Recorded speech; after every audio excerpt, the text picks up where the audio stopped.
Okay, good afternoon. We'll get started. So I think this is our sixth seminar, OERC seminar of the year, about that. Kura, welcome. It's a great pleasure to have James Higham with us. He's a professor of tourism in the business school in the Department of Tourism, and in particular focus on sustainable tourism. He's going to be talking today about climate change and aviation. And by the amount of people in the room, clearly this is a topic that interests a lot of you. So I know he's got a lot of slides to go through, so I'll hand it over to him just to say thank you very much for doing this, and over to you. Thanks, Simon. Tēnā koutou katoa, everyone, and kia ora. Welcome. There are some spare seats down here if you want to grab a seat. So yes, thank you for your introduction, Ivan, and welcome everyone. It's great to see a good audience and a number of familiar faces, including some people who will be mentioned by name in the slides that follow. Climate change and aviation has been a focus of my interest for the last 10 years or so. And today's presentation, I'm going to try and squeeze in quite a lot because I'm going to review a lot of our work over the last 10 years. I think perhaps the most important and discussion-worthy material is quite late in the presentation, so hopefully I can spare some time for a bit of discussion around that. That's what I want to achieve. In 2009, I initiated a research program looking at aviation and climate change in New Zealand's long-haul tourism markets. And when I talk about tourism, I talk about aviation markets, including leisure travellers and also business travellers, and us academics who travel a lot. So I'm very inclusive in that respect. What I want to do in the seminar today is I want to begin by briefly overviewing the problem. And it is, I think, quite a significant problem, a challenge that we can't ignore. It's been ignored for too long already. And then I want to talk about some of the research approaches that I've taken in collaboration with various other people in New Zealand and elsewhere.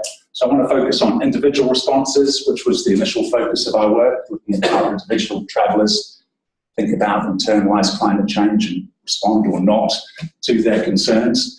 I want to talk a little bit about industry accountability and industry responses, how the airlines and aviation industry generally is responding. And then, most recently, I've written with Lisa Ellis and James McLaurin in philosophy about collective action. I want to focus a little bit on collective action. Fifthly and finally, I want to focus on what we're doing individually within our institutions, what our institutions are doing.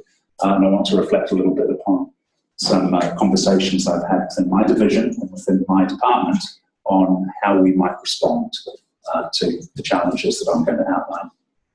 So begin with the problem of aviation emissions is summarised here.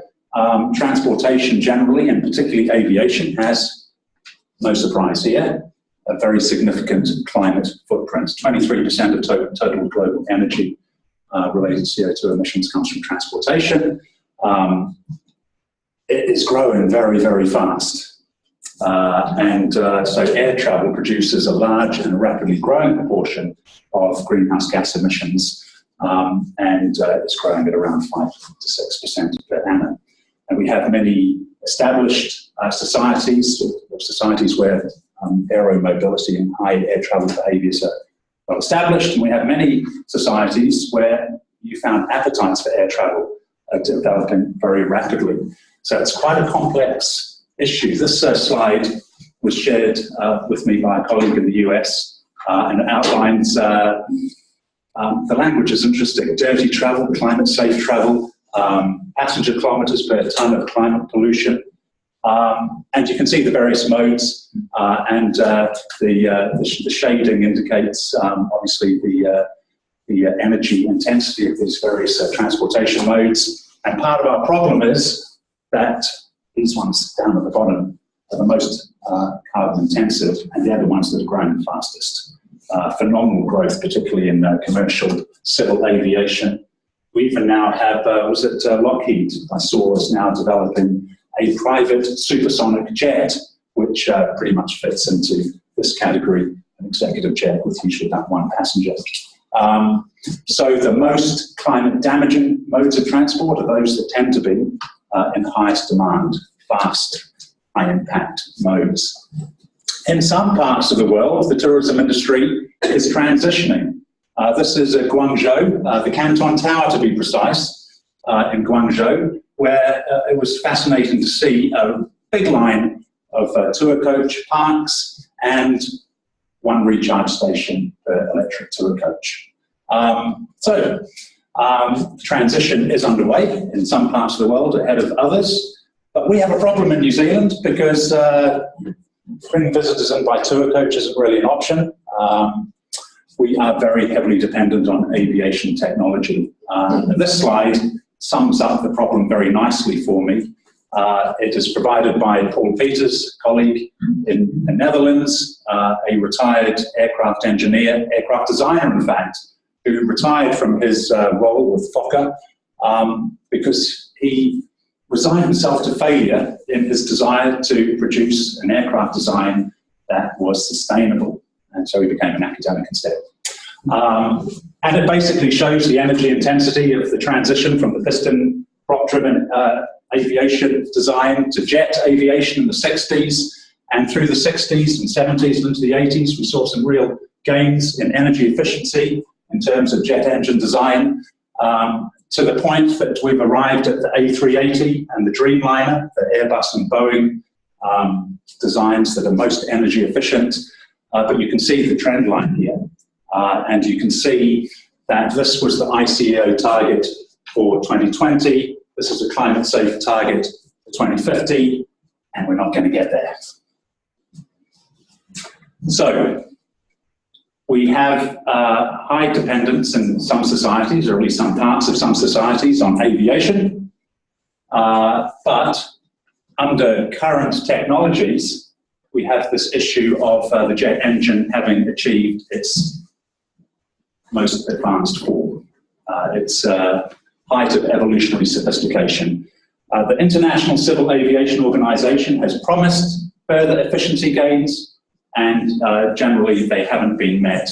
So the situation we face now is that we have technologies that are largely locked in, and in the absence of game-changing technologies, we're not going to see the efficiency gains that we need to achieve climatically sustainable aviation. The Boeing 747 jumbo jet is an interesting case because it was introduced around 1970, and we're now getting close to 2020, which is 50 years later, and the last 747s are now being retired. It's basically a 50-year life cycle for these technologies. So the Dreamliner and the A380, if they have a 50-year lifespan, will still be flying when I'm about 100, which certainly falls outside the time frame for urgent action on climate change. So along with Paul Peters and some other colleagues and a then PhD student of mine, we wrote this interesting paper on technology myths in aviation. And what we did in this paper was we did a media analysis over the last 20 years of the various aviation technologies that the industry and have put forward and the media have cottoned onto and hyped, relating to airframe design, engine design, power source, fuel. And we found that the media had really hyped up and created these myths of promised aviation technologies that would make aviation move on to a sustainable emissions pathway. And in every single case, those technologies have been promised and hyped and then have fallen off the radar and not come to fruition. Meanwhile, whilst we have this situation of technology lock-in, growth in the commercial fleet is growing beyond your wildest dreams. In fact, every 20 years or so since 1970, the commercial fleet of jet airlines, jet aircraft, has doubled from 3,700 or thereabouts in 1970 to 9,100 in 1990 and to 21,000 in 2010. Greater still has been the distances people have travelled across these decades. Revenue passenger kilometres have increased ninefold from 1970 to 2010.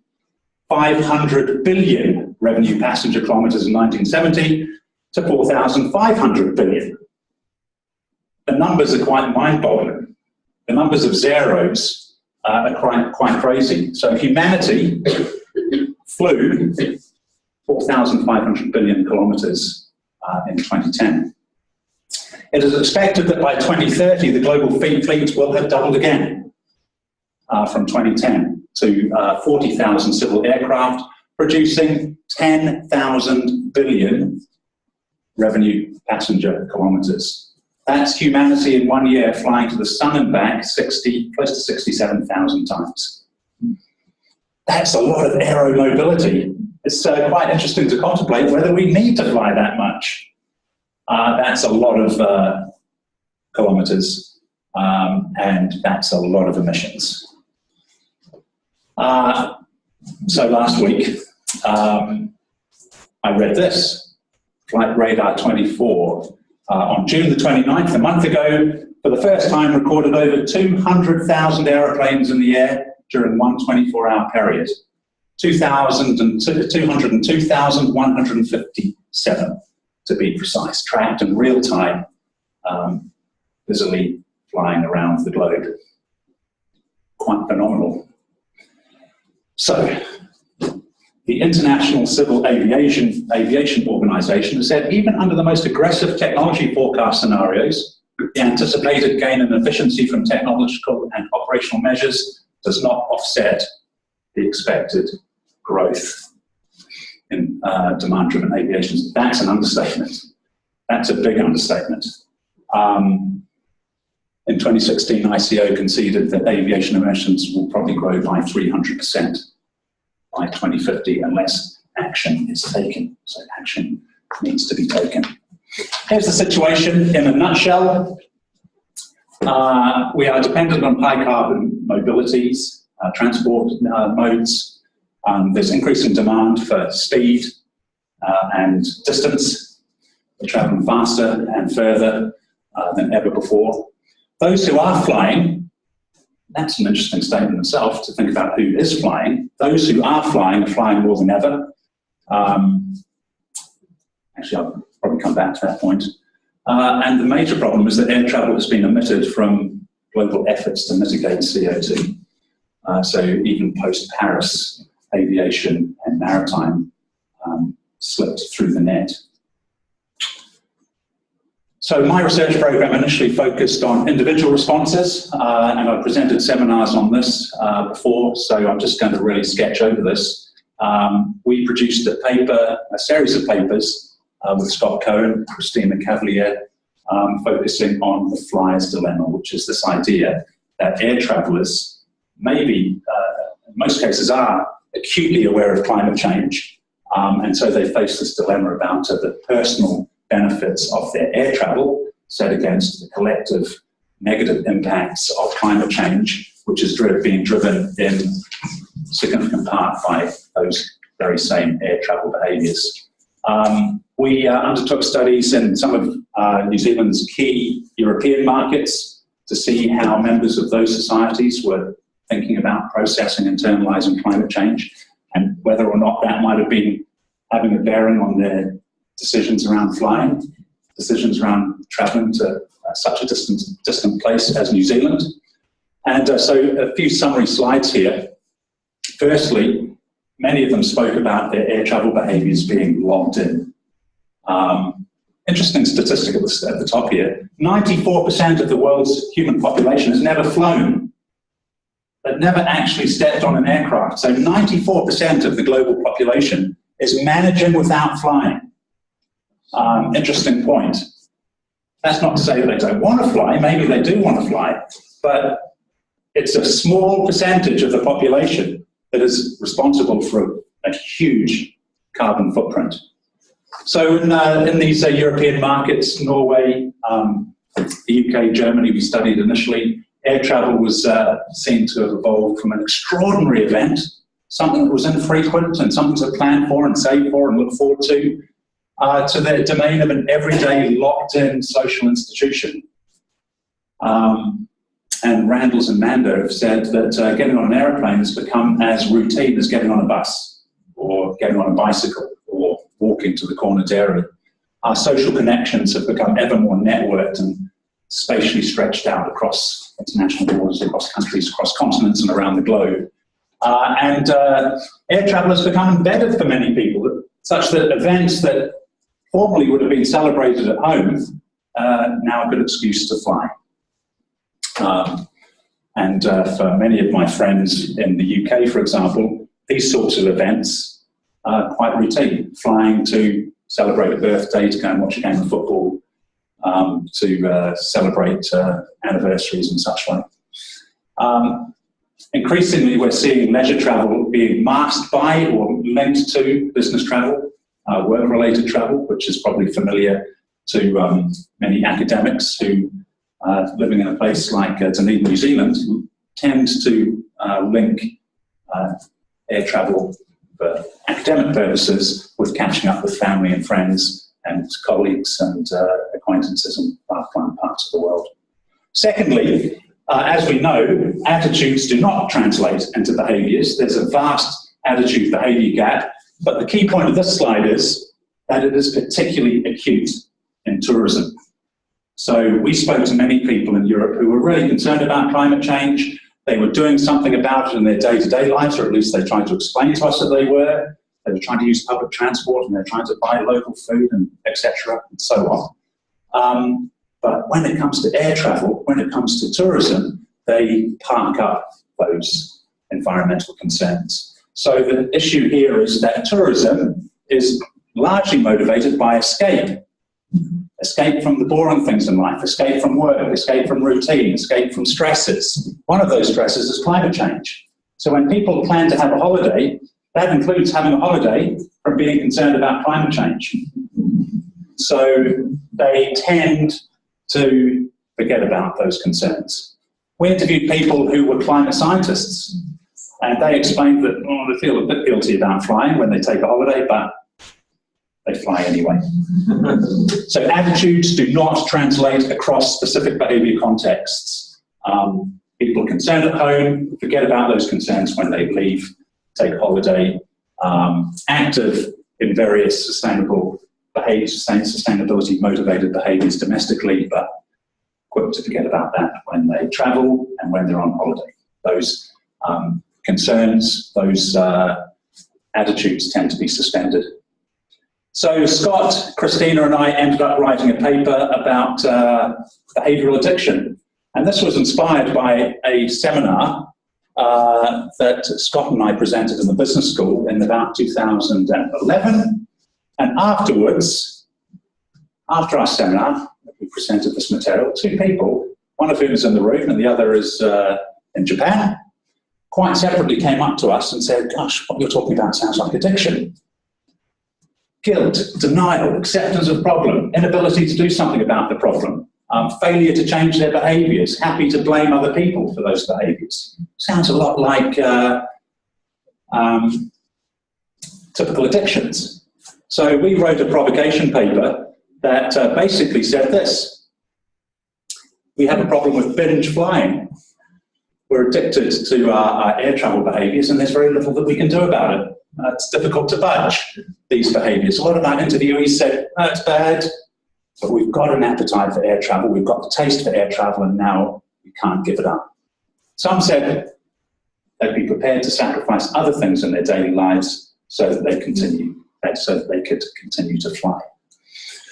So we talked about binge flying and thought about the possibility that the airlines may be putting themselves in a similar position to the tobacco industry, where they know about the problems, the health consequences of tobacco, the health consequences of flying, climate change, but perhaps the airlines, a little bit like the tobacco companies, just kind of denying any responsibility for the negative externalities of their products. And we decided that it might be worth saying that climate change is now stigmatizing a lot of leisure travel, previously celebrated in our consumer societies, but perhaps now people need to consider what actually constitutes socially acceptable levels of flying. Interesting thought. That indirectly led to a focus for a few years, 2013, 2014. I developed a collaboration with a couple of colleagues in Australia, Martin Young and Francis Markham. And that collaboration came about through a chance conversation because when I was invited by a former PhD student of mine to present a seminar at Southern Cross University, I met Martin Young at the top there. Francis Markham was a PhD student of his at ANU at the time. And these two guys are research in the area of gambling addiction.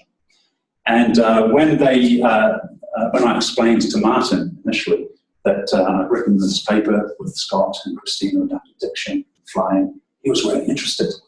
And I was telling my master's students just last week that I said, I'll send you a copy of the binge flying paper. I'm sure you'll absolutely love it. So Martin read it, and then he got back to me and said, very interesting paper. I totally disagree with it. I think that it's wrong to single out the individual as the cause of aviation-related climate change. And he said, in fact, from my work in the field of gambling, what casinos love more than anything is for the problem gambler to be the cause of problem gambling. So the casinos don't want anything to do with the problem gamblers. They just want to profit from them. And so there are questions that Martin raised with us, which related to who wins and who loses, and where does the locus of responsibility lie? Because when you have public problems, there will be winners and losers when it comes to the deployment of those problems. So who gains from the environmental costs of aviation being placed at the feet of the individual traveller rather than the industry, at least acknowledging as a starting point some of their part in this big problem. Martin was very interested at the time of our collaboration with the debates in the USA at the time around obesity. And the fact that the American Medical Association had obesity classified as a disease in 2013, a disease which afflicts over 1/3 of the US population. And his concerns, reflecting concerns with gambling, the gambling industry is summarized here, because it's very easy to locate the problem with the obese individual, with the addicted gambler, when you live in a society where economy, urban infrastructure, industry is largely based around these sorts of things. So these sorts of corporations like McDonald's and Pizza Hut and Boston Pizza and others like to the idea of pathology of a sick individual when it comes to a disease like obesity. And at the time, a friend of mine was in the States and he sent me this photograph. He said, you'll be interested in this. This is Heart Attack Grill, which is a place that you can go and dine on some classic North American cuisine. And the real bonus is that if you weigh over 350 pounds, you can eat as much as you like, but absolutely free. And so if you're over 350 pounds, which I think is about 180 kilos, which is about 100 kilos more than me, you can eat that. As many as you want at Heart Attack Grill. Now there's something to aspire to. Martin, Francis, Ariane and I decided that we needed to write about the flyer's dilemma as the product of structural conditions, our economy, our politics, our society, our technology, rather than saying that we've got this vast global aviation industry and it's driving climate change and we individuals have to feel really guilty about that when we fly. So when it comes to industry accountability and the aviation industry generally, we have Airbus and Boeing publishing their forecasts for the next 10, 20, 30 years which basically takes us towards 40,000 aeroplanes in the global fleet and 10,000 billion revenue passenger kilometres. But actually, Air New Zealand is perhaps a bit of an exception. And I was fascinated to read about Air New Zealand's Sustainability Advisory Panel, which is now in place and has been for a few years now. It's certainly not putting its head in the sand, Air New Zealand. In fact, this quote in red is from the panel chairperson, Sir Jonathan Porritt. And when you read that, when I read that, I thought to myself, I never thought I'd see the day when an airline would officially make a statement like this. The dilemma for anyone who cares passionately about addressing the multiple threats of climate change: either stop flying altogether or fly as little and as discriminately and responsibly as possible. That's from Air New Zealand, Air New Zealand's Sustainability Advisory Panel. So I'm quite pleased to say that Air New Zealand is not shying away from this. Air New Zealand is committed to these sorts of things and has now got a strong international profile for really trying to push the sustainability issues. It now has a corporate partnership with the Department of Conservation. Air New Zealand has actually said that at some point, as an organisation, Air New Zealand is going to have to identify how much it can emit and abide by that. I don't know, I haven't looked into this, but I doubt many/any other airlines in the world have actually said something like that. So this is interesting, because Air New Zealand, I suspect, is certainly looking for partners, Department of Conservation in this particular instance, but probably a tourism industry-wide collaboration to say, if you guys want us to bring tourists into this country, then we're going to cap our carbon. And as an industry, we're going to have to scale back on, stabilise and reduce our emissions, so that if you guys emit less, maybe we can find more people here to visit, but we're going to have to cap it at some point. And this is the DOC website that explains that, that corporate partnership. So we come to collective action, and collective action is something that has occupied our minds for the last year or so. To be honest, I became a little bit disheartened with some of the earlier focus of my work. And part of the reason for that was that I realised the flaws in my own air travel behaviours and some of the drivers of my own air travel behaviour. So I really wanted to move the focus a little bit to collective action. And so with collaborations from Lisa and James in philosophy, delved into this really interesting aspect of the problem. So here we, this is basically the point that we started at. Currently, governments, airlines, aviation industry, International Civil Aviation Organization, some have tried, most have failed. Currently, we rely on individual decisions basically to forego air travel as the means of reducing this, these high-risk emissions. But as Lisa and James have brought to my attention, we are facing a problem that basically individuals are powerless to address. And in the paper that I just projected, we outline a few thoughts on this, and some of these might sound familiar, because when I was writing the paper and co-authoring the paper and reading the contributions of my co-authors, I was thinking, oh gosh, this could be me. There are lots of easy options when it comes to air travel decision-making. Rational decision-making basically explains that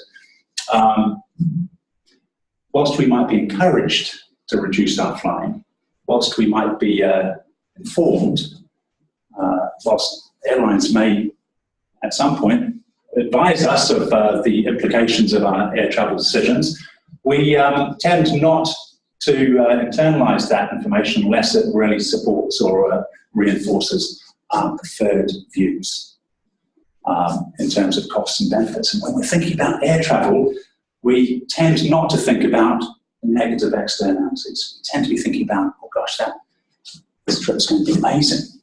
this trip is going to bring me all sorts of personal benefits rather than globally dispersed costs. Availability bias. We make decisions, to make decisions, we call to mind instances of the harms in question. And despite growing evidence of climate change on our news bulletins each night, in California, in Greece, fires, the beast from the east, etc., we tend to set aside. We don't yet have perhaps the most unequivocal evidence we need to really shock us into changing our behaviours. Confirmation bias explains that people look for confirming rather than disconfirming evidence. So if we like flying, if we want to carry on flying, we look for reasons to continue flying. And social media certainly plays a strong part in this, because social media tends to put us in close daily communications with people who share the views that we want to hold. Optimistic bias is another interesting one, where people tend to believe that misfortune will befall others rather than themselves. So that many is the time that we can feel that we can continue to behave in certain ways because it's probably not going to have consequences for us directly. It's the person on the TV rather than us ourselves. So, I've got to, oh, there's a comment. Oh, yeah, okay, got to keep an eye on the time. Here's the argument that we put forward in the paper. High carbon transport is a social convention. It entrenches suboptimal social and environmental outcomes for everyone. However, if we appeal to individuals to step out of that social convention, basically what we're asking individuals to do is sacrifice the opportunities and the benefits, individual benefits of their air travel, whilst Boeing and Airbus continue this relentless march towards 40,000 aeroplanes, producing 10,000 billion kilometres of air travel per year. So we have a need for collective action. We need to coordinate our efforts. We need to work collectively rather than appeal to the individuals, air travellers, to sacrifice their air travel behaviours. Which brings us to the global scale of collective action. And we can think for a minute about Paris and the failure to address aviation emissions at the time. But the United Nations required post-Paris the International Civil Aviation Organization to tackle the problem of aviation emissions once and for all at their 39th General Assembly in Montreal in 2016. And that's exactly what ICAO set out to do, and it came up with CORSIA. You may have heard of CORSIA. This is the Carbon Offsetting and Reduction Scheme for International Aviation. It's been heavily critiqued. It's been heavily criticised. It's, I fear, quite flawed. I don't know if you know about CORSIA, but basically it establishes a future baseline to be set at 2020. So airlines can continue to emit as much as they like, and perhaps are encouraged to emit as much as possible between now and 2020, because the offsetting scheme will be for emissions beyond that baseline. Set at 2020 through voluntary and formal before mandatory phases that take us through into the late 2020s and into the 2030s. It does not require any airline to reduce their emissions at source, which is a major problem, and it is subject to all sorts of distortions and exemptions. Lots of exemptions. I can't detail them now, but there are all sorts of loopholes. So, for example, airlines flying to less developed countries will be exempt from CORSIA, which means airlines could easily reroute their networks through less developed countries to be exempt. It only applies to international aviation, so there's a massive omission there in terms of domestic emissions. So basically, it seems that there is a continued failure at the global level to adequately address the deep cut emission reductions that are required.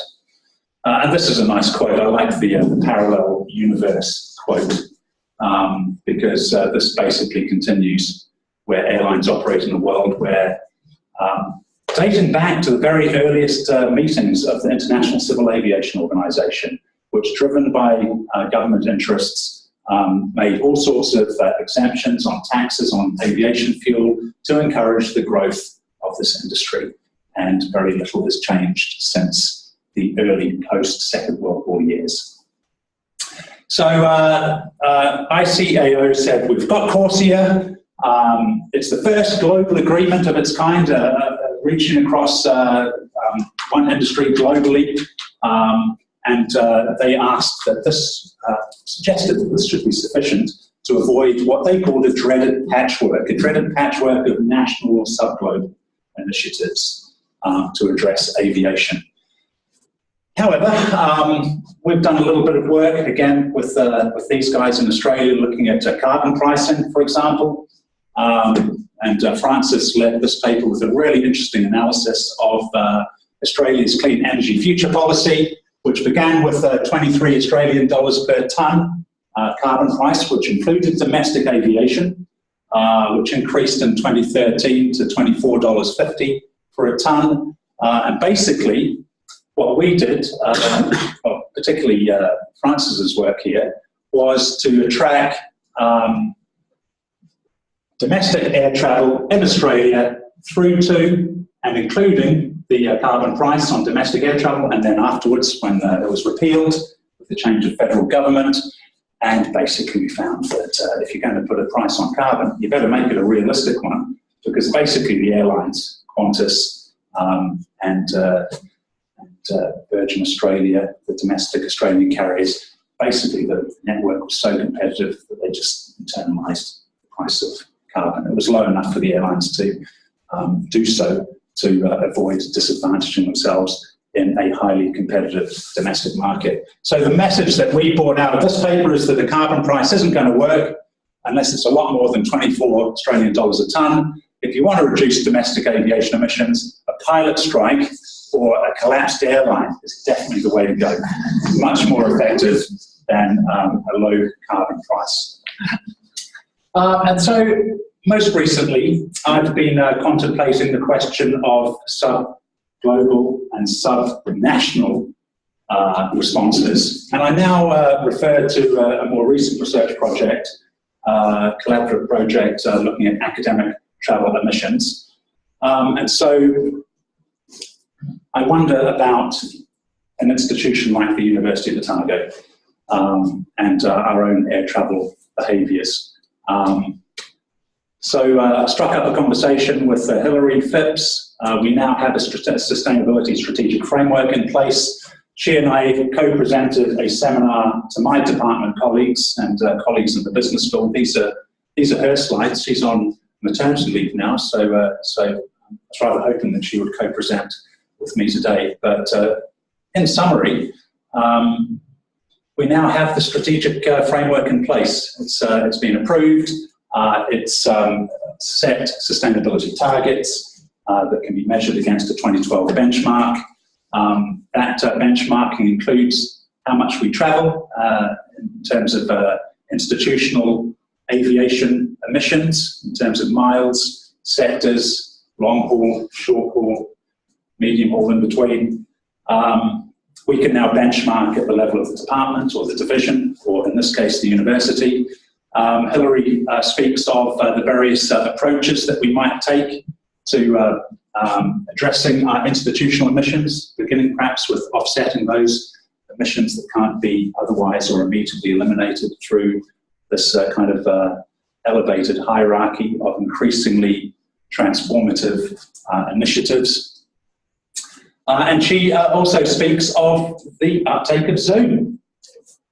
Since July 2015, the hours that academics are engaged in working perhaps with colleagues or engaged in PhD examinations or attending webinars and other interactions with colleagues outside of the university I don't suggest for a minute that this is a replacement to air travel. In fact, some scholars have suggested that as we become more networked and connected through these sorts of technologies, it might actually drive more air travel rather than less. It may be an incentive to connect with people face to face rather than anything else. But what I decided to do following that seminar was to think about engaging my department colleagues in a conversation about this. So I just want to finish with a few words on collective action at the divisional or department level. Before I do so, I just want to mention this. I have to say that mobility is considered by many an absolutely essential part of their business. It is integral to an academic's recognition, reputation, networking, collaborations, etc. And I have to say, hand on heart, that over the last 20 plus years, I have benefited personally, massively, through the privilege of academic travel. Having said that, and I certainly don't want to deny my more junior colleagues or future colleagues the opportunities that I've had, but there's also this that we find in the literature. This question of actually failing to demonstrate mobility might be detrimental to a career. In other words, you need to be seen to be mobile as much as to be mobile itself. The quality of experience is deemed to be less important than the fact that mobility and the perceived benefits have occurred. So I have experienced this myself as well, where I've gone to the other side of the world for a conference and I've got on the plane to come home and I thought, bit of a waste of time, to be honest. I've learned ways of boosting my odds of travelling and really benefiting from that travel rather than travelling and perhaps being disappointed and let down. There are various things we could talk about along those lines. So, in March, Hilary and I presented a seminar to the department and various colleagues in the business school. I then put an item on a staff meeting agenda, which was resisted. But I wanted to kind of follow up on the seminar. It was resisted by the head of department. I'm sure you wouldn't mind me saying that. Coincidentally, at the following staff meeting, which didn't have my discussion item on the agenda, one of my colleagues mentioned that we could be able to host a conference in 2020 or 2021. One of my other colleagues said, fantastic, sounds great. How many colleagues, how many delegates might we expect? Maybe 500, maybe 800. And one of my other colleagues, one who I thought would be least likely to say this, raised the question, what does this mean in relation to James's seminar on March the 21st? Which I was really pleased about. So although I didn't get my item on the agenda, it is now on the agenda. And so, as a department, we've agreed to have a retreat involving all staff. I was hoping to benchmark our department air travel emissions with Hilary's help before that retreat. Unfortunately, Hilary is now, as I mentioned, on maternity leave. But this is what we're thinking of doing. I think we have buy-in, we have a commitment to benchmark our air travel emissions, to look at the reasons behind our various air travel behaviours, so look at purpose of travel, and then review how each of us individually process opportunities and think about and apply for conference leave or other forms of leave that involve air travel, so that we can begin to think about these sorts of things. In other words, to encourage colleagues to think, do I have to travel on this occasion? Do I need to travel on this occasion? Could I use Zoom to be involved in this PhD oral, etc.? Just to, the last thing I want to do is say to my colleagues, you guys can't fly anymore. I've flown lots over the last 22 years, now you guys can't fly. No. But just to begin to internalize some of these processes, these thought processes, these decision processes, when it comes to air travel decision making. And if we can do that, we can then measure and perhaps report on our efforts to stabilize and then perhaps begin to reduce, tail off departmental air travel emissions. couple of slides to finish. A couple of initiatives that I've committed to. I've been able to visit the University of Stavanger in Norway for many years, in recent years. I now have a visiting opportunity at the University of Queensland. By stopping one and taking up the other, I can reduce my annual air travel emissions by 86%. The other thing that I've consciously tried to do over the last 3-4 years is foster collaborations that don't require me to travel to Europe or to North America. So I have existing collaborations in those countries, and I definitely want them to continue. I'm 100% committed, but I have colleagues in the next door office, in the next door department, down the road, across the street, and in a couple of cases here, Eastern Seaboard Australia, and they're much easier to see than going to Europe. And so I'm really trying to focus on the collaborations and connections with colleagues who are nearby rather than far away. I've also experimented with virtual collaborations, and I've had some success collaborating with people who I've never met before and who I've openly said to, I don't want to meet you, with all due respect. I don't want to fly to, in this case, the University of Concordia. I don't want you to fly to Zamin, but I do want to work together. That has actually been quite successful. To finish, some acknowledgements.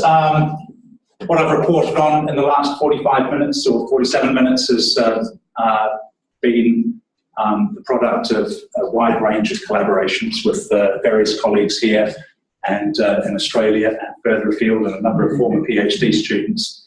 So I certainly acknowledge all of these people for their just wonderful contributions to this research program, and I hope it will continue. And with that, I'm finished. Okay, thank you very much.